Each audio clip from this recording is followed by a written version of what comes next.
Hello and welcome to the Crit to Block podcast. We are your hosts, Eric Maylott, and Richard Lavery, here to bring you in-depth conversation about competitive list building for Star Wars Legion. Today's conversation is going to be our third and final discussion on our mini-series for primary objectives, talking about Bunker Assault and Breakthrough. A quick reminder before we dive into the objectives, we are making a few assumptions as we start to dig into this. Assumption number one is that you understand how to score POIs. The difference between contesting and securing are especially important in today's discussion. The other assumption is that you've read through the objective at least once, since we will only be giving a brief overview of the objectives. Now, let's dive into them. Yeah, let's start with Bunker Assault. So, quick reminder what it is. There's two POIs on each side of the board, quarter of the way in from your short edge and a third of the way up from the long edge. You get 1 point for securing a POI. Mhm. You get, if you secure an opponent's POI, you put a wound on it. You put 2 wounds on it instead of 1 if you secure it with either Special Forces, Operative, or Commander. And at 3 wounds, a POI explodes, scoring you an additional 3 victory points. Mm-hmm. Does that sound right, Richard? There's a lot of things. That sounds right. And to be clear, I think I wrote the note on this. Explodes, it is removed from the table and can no longer be contested and scored. So I guess that's perhaps an important caveat. Yes. So typically when we're looking at the general strategies, there's 2 buckets you can kind of approach Bunker Assault from. The offensive strategy and the defensive strategy.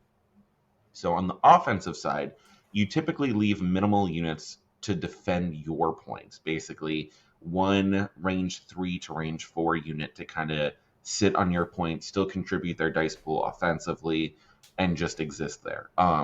Looking back at our support commander discussion from a few weeks ago, those are great options to kind of leave on those back points, especially if they can send their tokens farther upfield. You push forward pretty hard with the rest of your army. Typically, I would recommend on one side kind of doing 75% of your army and really pushing to take and secure one of those objectives in order to overwhelm your opponent. Obviously, if your opponent is doing the same thing, you gotta adjust a little bit, because if you're leaving only 25% of your army to defend, that could be pretty rough against 750 points of the opponent. Typically, if you're doing this offensive strategy, you want to be scoring your opponent's POI turn 3 and turn 4 with those Special Forces and Commanders to get those extra wounds, to remove them from the game, and score those bonus 3 and turn 4. You can wait till turn 5, but if you score it in turn 4, you can also kind of shift and adjust to your opponent's other POI and really put some additional pressure there. So, scoring turn 3 and 4, you're talking about, what is it feasible to try score? I mean, I'm assuming it's an option to score in round 2, because that's when scoring starts typically. Oh, absolutely. But is it kind of expected that if you are rushing towards a point, your opponent is going to sit there and defend it? Like, they're not just going to get out of the way and let you take it? So, yes. When you're thinking about the board setup, right? So talking about scoring it on turn 2, unless there's multiple Alpha Strike armies kind of built into that's getting some pretty hefty shots at turn 1, not a lot is usually removed from the board yet until kind of the end of 2, which means, if you're starting from your board edge, if you don't have access to scout or anything, you can just get to that POI with 4 move actions, assuming a standard trooper base. And so the likelihood that you are getting there turn 2 with normal speed 2 trooper models is pretty low. Okay. Now, granted, if you have gimmicks, let's say you're speed 3 Mandalorians, let's say you have speeder bikes, let's say, any of these potential options, right? And we're going to talk about a few of those when we get into the units that excel this objective.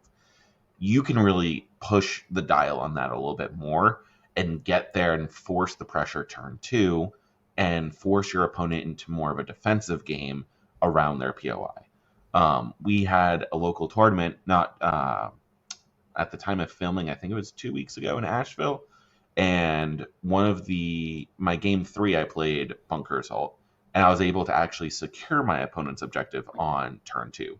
because of a little bit of that aggressiveness that you're able to pull with some of these scouting units, which I happen to have quite a few of in that list. And so it's not impossible, but you have to be looking for the opportunities to do that if you want to try and score it on turn 2. And you've got to be pretty confident in your firepower to be able to clear off that objective, or reduce the amount of enemy units on it at kind of specific times in the turn, so your opponent can't then further reinforce it. Mm-hmm. Yeah, and so for the sake of all of our listeners, Bunker Assault is probably my least played objective. So I'm here learning just as much as Richard or just as much as the rest of you in some cases. This is one of the 2 objectives that I really love and thrive. Okay, yeah, so that's interesting. I don't know the last time I played Bunker Assault. I don't typically, even though I do play with sleepers, I don't typically end up building a list that wants to play this somehow. So for the offensive strategy, then I would imagine immediately I think of vulnerabilities there, where if you're leaving not a lot on your back line, your objective or your POIs then are pretty easily secured by your opponent then. Or if they manage to panic you at range, then you're in trouble because you're not scoring the points for securing your own POI, right? Yes, you need to have a plan to be able to defend those POIs still. Now, if you're going for more of a 50-50 split with your army on assaulting the enemy objective, I think about my Live, Let, Love list that we've kind of showed off a few times.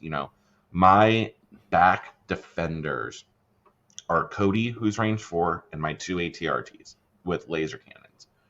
I am really pushing forward with the rest of that list in order to get aggressive. But I still have that ranged firepower that's not, unless something goes a little weird with the dice, a Rebel ATRT shouldn't go down to a single shot between armor 2 and red saves. Cody in heavy cover shouldn't go down to a single shot. And so I have time to kind of adjust if I need to, if I'm being threatened. And so really, there's a bunch of different lists out there. You kind of want to make sure you have things that are able to do that defending while the rest of your army is threatening going forward for the aggressive style. The other, and we'll get into this with the units, the other option is have units that can contest both your friendly and opponent's POI at the same time, because there are a handful of units that can do that. Yeah, and I know one of the things that we have talked about previously is those cheap little units that can go contest POIs, like your Ewok Slingers or your Naked Rebel Troopers or something. This is not the objective for them. You do not want to leave them in charge of your home POIs. If they're the only ones on that home POI, that's just asking for trouble. Yes. There is obviously room for them on this objective, but not as the babysitters of your home POI. Correct. And I think there is room for the Ewoks on the offensive side, because the other offensive side is you just flood your opponent's side with bodies and models and unit leaders so that they can't stop you from securing that POI and taking points away from them. Because the second you secure an opponent's POI as well, they get -1 points because they're not securing it, and you're getting +1. So it's really a points differential swing of 2 for doing that. It's very strong. Which is also presumably why you don't want to, if you're choosing offensive strategy, you don't want to split your army and go for both your opponent's POIs. You want to really lay into one to get that 2-point swing and then adjust from there. Yes, I would, especially if you are a newer or up and coming in the competitive scene player, you're gonna find more success early on if you go kind of that 75% route than if you did a true 50-50 split. That's my 2 cents, at least. Yeah, no, I think that makes sense. So let's talk about defensive strategy. That is the other option you can play.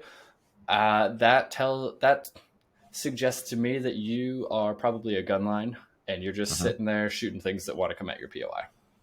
That's exactly it. Nail on the head there. So your entire objective is focused around preventing your opponent from securing the POI and winning on secondary objectives instead. So, like you said, gun lines are just really excel at this. My personal preference is an Empire gunline here. I think suppression heavy lists also play really well into this objective because, again, going back to that 1 or 2 units that are sitting on the back objectives, if you're able to throw 6 suppression on them, they're probably panicked, at which point they're not securing the back POI because suppression isn't removed until after objectives are scored. And so I I think there's room for like a suppression heavy Empire gunline to play defensive here. I've had some decent success with it, not in practice. I haven't yet taken it to a tournament scene, so grain of salt here. But I do know, in kind of some of the chats we've had with other competitive minded players, the defensive play is something that's kind of on the up and coming within this objective specifically. Yeah, bringing back a little bit of that old Legion. You can't kill me, I will kill you from a distance kind of thing.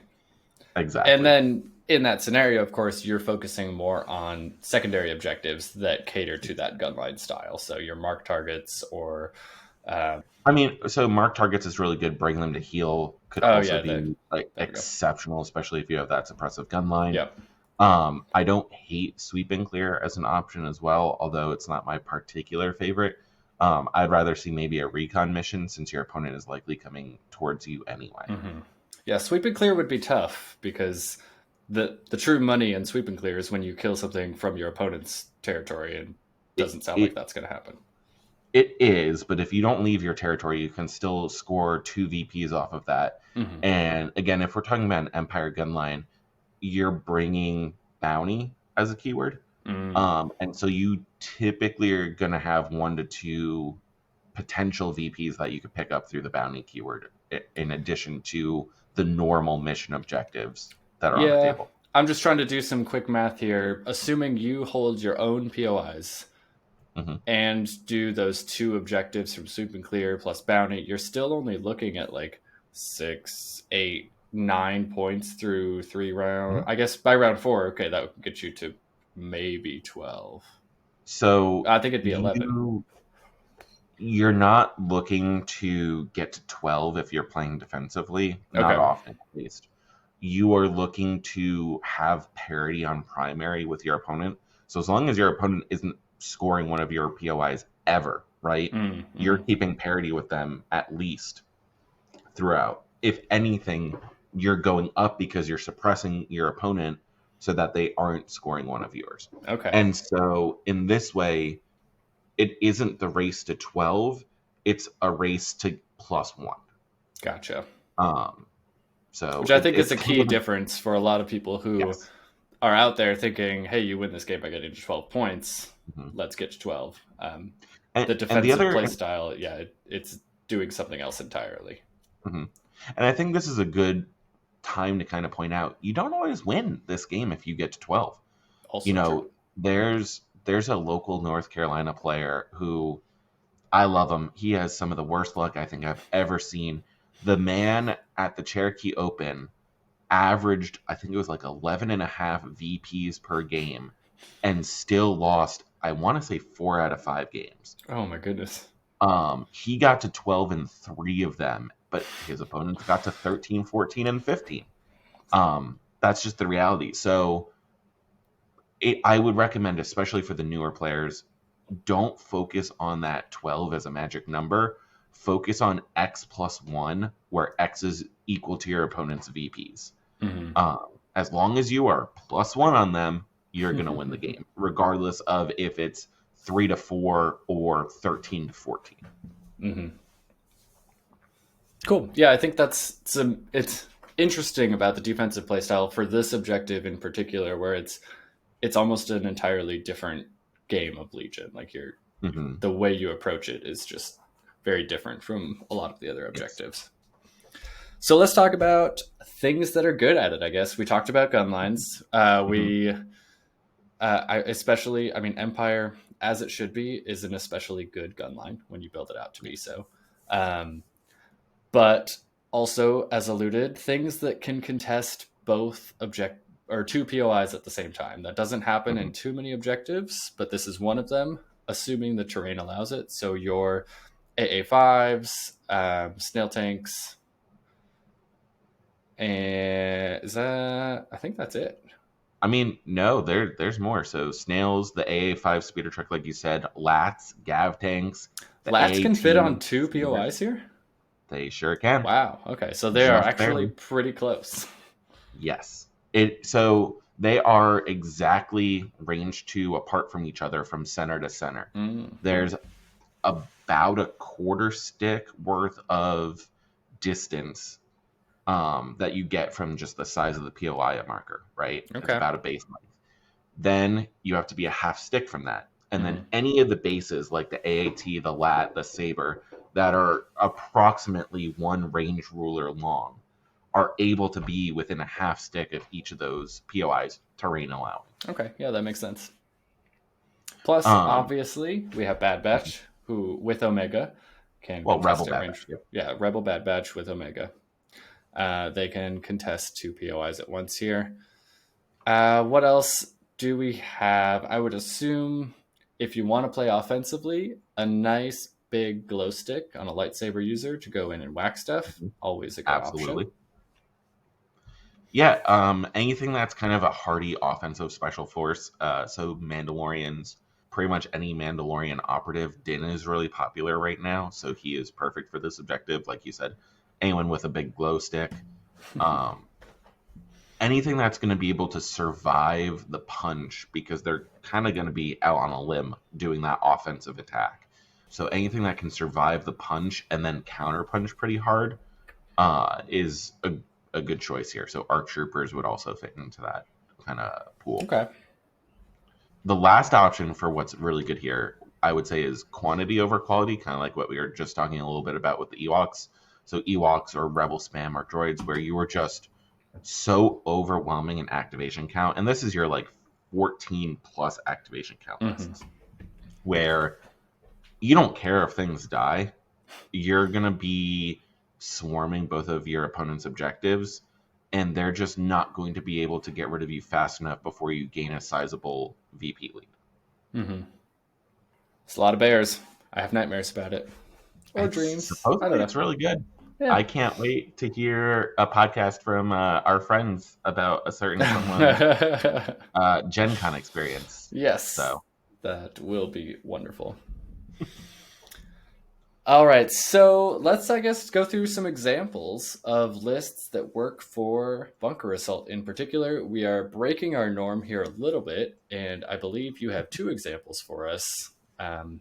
We have 2 very specific lists that we want to demonstrate, one for offensive, one for defensive, and neither of them are Rebels or Shadow Collectives, so I defer to you. Well, the first one, I stole this from one of our locals.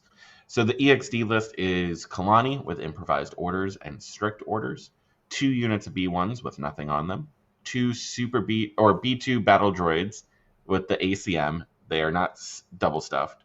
You got 2 droid commandos, the BXs with the Deoxys Mind Saboteur and the Vibro swords. You have 2 droidica, and then you have 2 of the snail tanks with defense protocols, armor-piercing shells, high-energy shells, and linked targeting array. It's 11 activations. Noticeably slim on upgrades on this one. You run out of points real fast. Those snail tanks being able to sit between the objectives and contest both of them is extremely strong.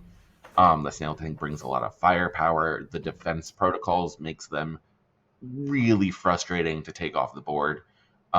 Being able to, just dodge crits whenever they want. Plus it's armor 5, plus it's 11 health. They're really obnoxious. Droidica, with their ability to go speed 3, can really zip around the board in order to contest in different places. And one of the other things is EXD has those surge tokens that allow them to speed up the first move that they're making with their units, so they can really take up a lot of space quickly in order to get onto points that your opponent might not think they can. When a B2 unit suddenly goes speed 3, then speed 2, it can catch you off guard if you're not ready for it. So this might not be the most optimized EXD list. Again, I have never put EXD on the table. For the record, neither have I. Fair enough. Maybe go look at some of the Longshanks events and see what EXD lists are placing in like top 8. I know, especially in the British meta, EXD is still doing very well. So maybe take a list from overseas or within your country if you're listening from Britain. So, uh, I yeah, like I how think with hard the eyebrows were working when you were trying to think of that, like, or overseas, yeah. well, I thought about it. You know, we have our international listeners, and We I had to do make sure that we were have, still overseas yep. if we were mainland Europe versus the British Isles. So anyway, offensive list. Here you go. Maybe not the most optimized, but a place to start. Love it. The defensive version is one that's near and dear to my heart, and that, like I said, I've been working on and have some success with so far in practice.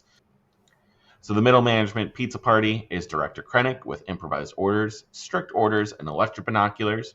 General Veers with improvised orders and electro binoculars. Agent Callus with strike team leader and environmental gear. Bosk with on the hunt and targeting scopes.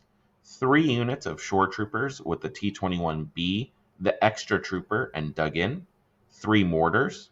2 snowtroopers with the Ion Snowtrooper and Imperial March, and a Death Trooper with the DLT 19, the Overwatch, and their free config. Nice. Sounds like a great party. It's kind of that middle management style gunline list where you've got the shore troopers with dug in and basically all the aim support you could ever want in the world, really just dishing out that range 3 and range 4 damage and suppression. So you've got the mortars that are suppressive, you have death troopers that are suppressive, Bosk is suppressive. Callus's command card, if played turn 1, can give all of the shore troopers suppressive. And so you really end up in this situation where you can hand out that suppression we were talking about, hand out that damage, really take advantage of those aims. You have double bounty in this list. So there's ways to kind of score those additional VPs to kind of catch you back up if you aren't assaulting your opponent's point. Mm-hmm. All right, so that brings us to Breakthrough. As a reminder for this one, we have our L-shaped friendly territories with a POI at each end of the L, basically. And you score points as long as your opponent doesn't contest your POI. And then you also score additional points if you secure your opponent's POI. Mm-hmm. Yeah. So, yeah, for this one, I feel like if you want to run at someone as fast as possible, this is your dream. It is. It is. This objective, more often than not, becomes a game of attrition. Whoever has a side that breaks first and starts losing the VPs usually is the one who loses the game and has a really hard time coming back. Because all you have to do is contest your opponent's POI instead of securing it in order to stop them from scoring VPs, you can just throw a unit in there at the end of the turn and really mess up the scoring for your opponent. Sometimes your opponent throws a really big piece onto your POI round 1, Joe. And you have to then spend the next 3 turns getting rid of an AA5 speeder truck or something like that. This one can skew really quickly, and I think is one of the more difficult objectives for newer players to really kind of get their footing on. Yeah, I've played this one. I mean, I have been running a lot of sleepers, or at least lists that have multiple sleepers in it as a Rebel player for good reason. And I think Breakthrough is one of those things that sleepers are very good at. And so it's usually in my deck. But when it comes time for the game, sometimes it is difficult to figure out what the actual strategy should be based on the board state, your opponent, a lot of different things. So let's go through, I guess, how you divvy up your army, because the board does get very split very quickly, basically at deployment. With the way the POIs are positioned, does it make more sense to go 50-50? Do you want to overload one like we did with the offensive approach on Bunker Assault? I guess, what are your thoughts on strategies for Breakthrough? So on this, my advice is going to differ a little bit based on your Legion experience. Okay. If you're a newer player, I'm going to recommend you go 50-50, right? You split your army into basically two 500-point lists, and one goes on one half, the other goes on the other half of the board, and you kind of fight the two different battles. If you're a little bit more experienced and confident in your Legion skills, I would recommend going the approach that I personally take, which is the 75-25. The idea that all you need to do is keep your opponent off one of your POIs, even if they're on it, but they're not securing it, you're usually pretty okay. And then your 75%, that's your 25%. Your 75% needs to be focused on taking and securing your opponent's POI as quickly as possible, because they're worth additional VPs, right? They're worth 2 VPs if you secure your opponent's POI. That's true. I don't think I mentioned that. That's important. It's incredibly important, because not only are you denying them 1 point because you were there contesting it, but you were then scoring 2. So we were just talking about the swing of +2 being really powerful. This is a swing of +3, even more so. And so I really like that 75-25 approach if you are prepared and have a plan for this list or for this objective. You do not, like, you could put recover, you could put shifting, well, maybe not shifting, you could put recover, you can put intercept signals into pretty much any list and it can function, right? You cannot put breakthrough into any list and expect to get the same value as a list designed to play breakthrough. Again, we've talked about, this is a game of attrition. This is a game of hit fast, hit hard. And if you did not bring the pieces to play those two kind of mini games, it's going to be really rough. Mm-hmm. Yeah, I think of Breakthrough, this is a bit of a diversion, but I think of Breakthrough as similar to Recover the Supplies in Old Legion, where some lists are set up to do it, and you bring it in your deck because it forces your opponent to veto it. And that gives you more control over secondaries and what am I thinking of? Thank you. Advantages. It gives you more control over secondaries and advantages. And, you know, that's honestly why I usually have it in my deck with sleepers, is because I know people don't want to play against sleepers on Breakthrough. So it's like, great, you can veto that when it shows up, and I will pay more attention to other things.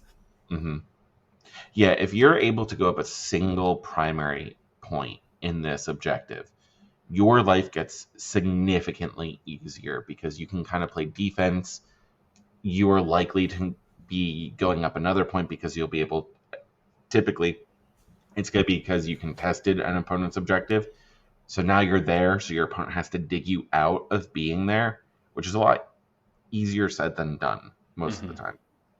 So this is one of those objectives that can really start to snowball a little bit if things get even just slightly lopsided between the players. Yeah. And I think one of the things that's important to set up that turn 1 and turn 2 the way you want it to is, of course, order control. If you have things like sleepers, you want to have perfect order control on them so that they go late in turn 1. And same thing if you want to throw a bus at someone's POI, or, you know, you just order control in general for this objective. The turn 1 setup is so important that you need to be able to control when things go when you need them to go. I would definitely just to add on to that, even this is probably the objective where order control is the most important between all of the primaries currently in the game. Yeah, so let's talk about things that are good at this, with the obvious caveat that I've said sleepers about 14 times since we started this conversation on Breakthrough. Yeah, but why are the sleepers good? Let's hit. I'm glad you asked, Richard. Things that can scout, move, and then shoot for that nice turn 1 salvo. Because of the way the deployments are, you can get very close to your opponent very quickly. So you can come in from the side of the board on one half of your deployment zone. And so a nice little scout and move will put you at range 2 of your opponent's deployment zone. I think, can you get to range 2 of the deployment zone itself? Yeah, you can get quite Okay. a little bit into the deployment zone Yeah. of your opponent with a full scout, full speed 2 move. You can Scout 2 probably. Is it a scout? Can a scout 1 get you there? So a scout 2 is going to get you a full range stick into your opponent's deployment zone. Oh wow. If you're deploying from kind of the max potential. Right. If you're speed 1, you're going to get about a half stick into your opponent's deployment zone. Assuming, of course, that your terrain allows you. Sometimes you have to go around things. Yes. Terrain is one of those great kind of equalizers on this objective. If there is a single like large building blocking line of sight, and this is one of those other objectives where being blue player is massive in terms of advantages, because choosing the table side with that piece of terrain that maybe prevents you from leaving the deployment zone, or like very heavily protects one of the POIs and forces an opponent to go a certain direction, those are significantly easier to defend than one that's kind of just out in the open without any protective terrain. So blue player is very, very important on this objective as well. Yeah, what else is good at this one besides our little scouting and shooting friends? So I really like fast units on this one. We talked about how the board's kind of split into those two different battles that are going on. The exception to that is if you have speed 3 units, because 2 speed 3 moves suddenly gets you onto the other side of the field to be participating in that battle. So anything that's your speeder bikes, whether it's swoops or Z6s, Tawns would be able to kind of fill that role. Air speeders, basically anything with the speeder keyword. Your Mandalorians with all of their jetpacks and speed 3 shenanigans. You don't necessarily have to deploy those units in either half. You can kind of deploy those speed 3 units in the middle and then hold them for turn 2 to then decide which fight they're going to go. Yeah, and so I feel like if you put something in the middle, I guess it depends on what army your opponent has, but it could very well be pretty safe because there isn't a whole lot going on in the middle of the board usually for breakthrough. Correct. Now, I wouldn't put a speed 2 trooper down the middle of the board unless you have something like Imperial March or some other way to, get them where they're going. But a scouting double moving unit definitely has a lot of potential. Any of those speed 3 units that we were just discussing also has that potential. Basically, something that's able to move quickly to get to those objectives. Yeah.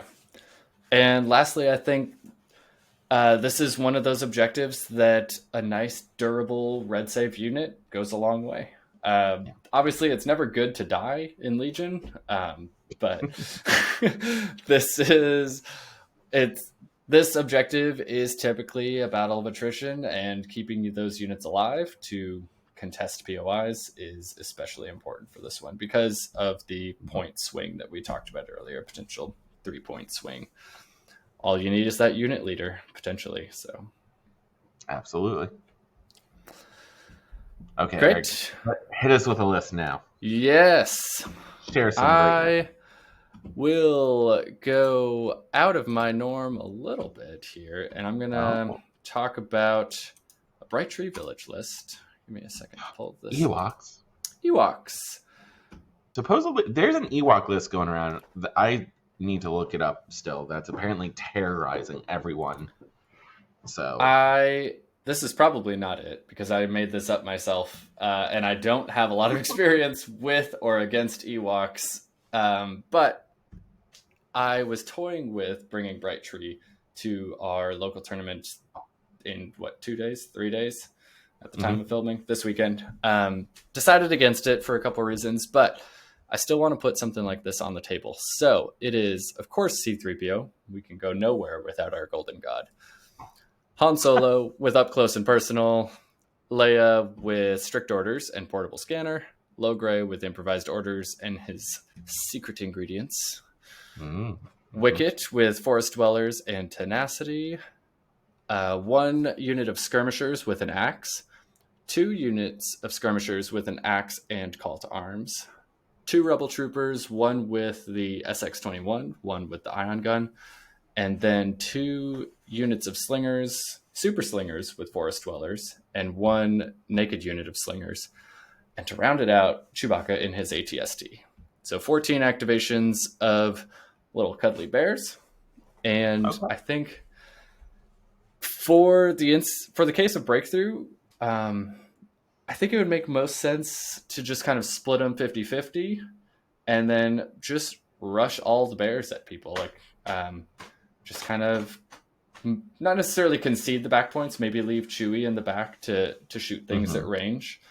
But I got a lot of bodies to run forward and a lot of Pierce, so I can hopefully take out quite a few things on opponents' POIs and try and snag that sweet 3-point swing pretty early. Yeah, I think this is a pretty strong contender to be able to do that. I might maybe go more of a 60-40 split with this list personally. Okay. I think you can overwhelm a little bit better if you put most of the Ewoks on one side. I mean, certainly you kind of want Wicket and the 3 Skirmishers with axes kind of all on the same side. Probably backed by one of the Super Slingers and one of the regular Slinger. Plus, your mix of Logray, Han, 3PO, whatever you're putting there. Everything else can kind of go on the other side to play defense. But yeah, I don't play Rebels. So. I don't play Ewoks, or I haven't played Ewoks yet, but I want to get on the table. I just need to borrow a lot of bears from people because I'm not about to drop however many hundreds of dollars on many boxes of Ewoks. It's the Ewoks are like $300, I think, if you're buying everything. Oh, okay, that's not quite as much as I thought. I'm still not going to do it, but I think that number might be old. I think that was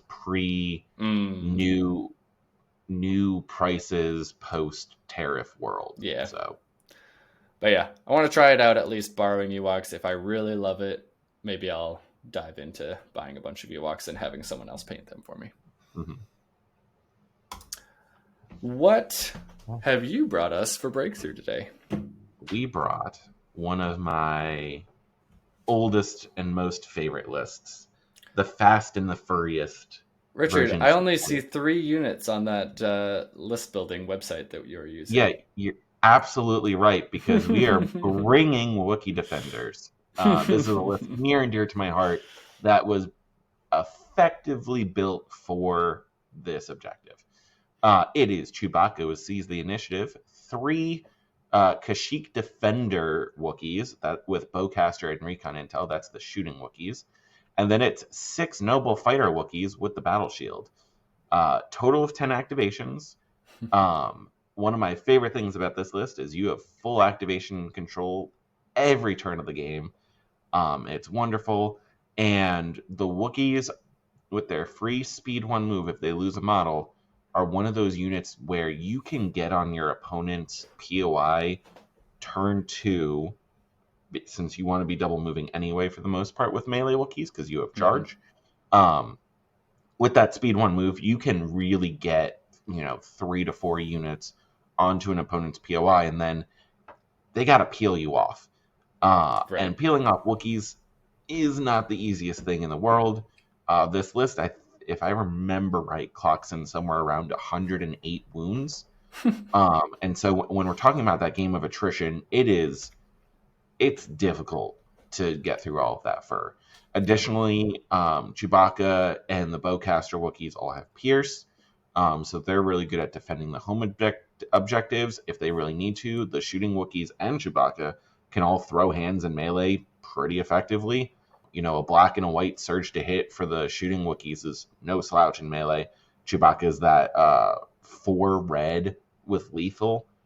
So there's a lot of work that this list can do on this objective specifically. It's kind of suffered in some of the other ones right now, much to my sadness. I love this list, but for this particular one, I think it's still a dominant threat within the meta. Yeah, I love it. I believe Travis is bringing some Wookiees to our local night tomorrow to dust off the fur and That's what he's do what threatening. he, yeah, do whatever it is he's going to do. So, Okay. Well, that is our two objectives for the week. So, just to do a quick recap, both objectives kind of force that close quarters fighting that has really been a hallmark of the new Legion edition that we find ourselves in. But these two more specifically than others, there is much more of a battle of attrition and a battle of holding units back until you know where your opponent is deploying more so than any of the other objectives, especially so on breakthrough. Um, Mobile units again have a lot of value to them.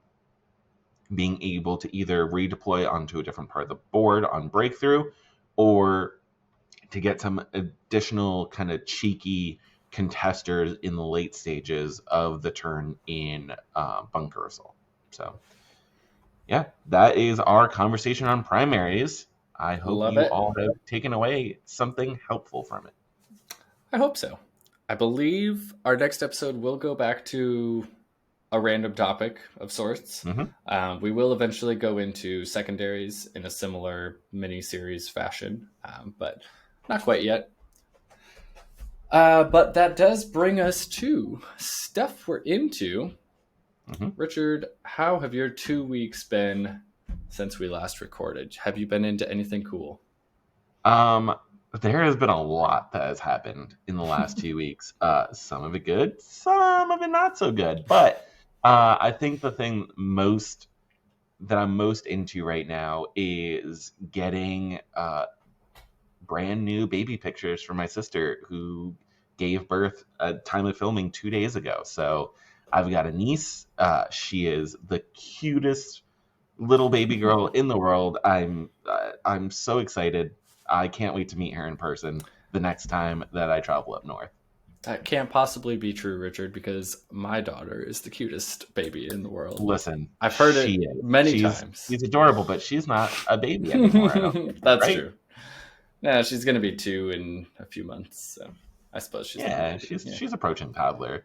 Fair She's enough. got to pass the title on to someone. So, Yeah, that's fair. what about you, Eric? Awesome. What have you been into? I just got back from like a 4-night stay at the beach. It was my Excellent. first like summer beach trip since moving to North Carolina, and it turns out I really like the beach. Been doing it for years. I know I have. My wife and I took a beach trip for like a baby moon before Cassian was born. Mm-hmm. But it was cold and we did not go in the water and do like normal beach things. We just kind of happened to be at the beach. But this was Okay. like summer, go to the beach. My Mm-hmm. kids had mixed feelings about the beach, but I absolutely turned into a child and was just playing in the water, doing all Mm-hmm. kinds of fun beach stuff for like I 4 can straight picture it. days. So my body is very sore. I have multiple scrapes and cuts and wounds, but I will be just fine. But was it worth it? It was absolutely worth it. Yeah, Excellent.